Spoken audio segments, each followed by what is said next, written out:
Karen Omondi, mère de 6 enfants, vend du poisson à Kisumu, le long du lac Victoria. Elle récupère les marchandises qu'elle a commandées sur une application appelée Aquaresh.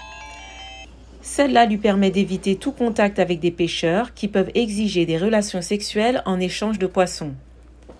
C'est un problème auquel sont confrontés les commerçantes de poissons, en particulier celles qui se sont endettées auprès des pêcheurs, explique Omondi qui ne voulait pas montrer son visage.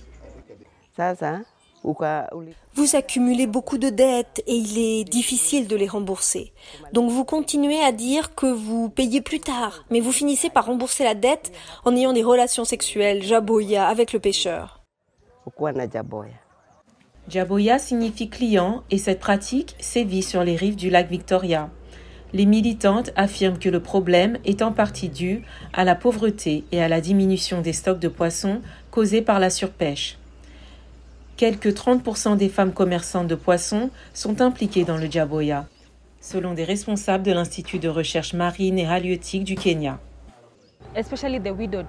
Surtout les veuves, elles doivent se débrouiller pour leur famille. Elles ont le sentiment qu'elles n'ont pas d'autre choix pour soutenir leur famille, en particulier dans les ménages dirigés par des femmes.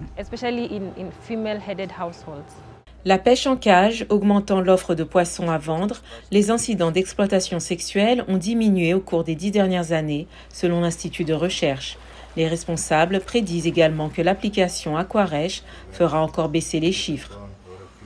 Le développeur Devokesh dit qu'il a conçu l'application pour améliorer la commercialisation du poisson et est surpris de voir comment cela a eu un impact sur Jaboya. Nous avons été étonnés de voir quel impact l'innovation a eu en termes du nombre de femmes qui sont désormais capables de vendre du poisson dans un environnement libre et ouvert sans se soumettre à l'échange déshumanisant du sexe pour le commerce du poisson.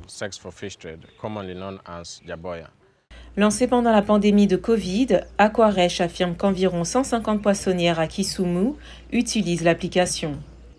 L'entreprise espère s'étendre aux comtés voisins et vise à inscrire quelques 2000 commerçants de poissons d'ici la fin de cette année.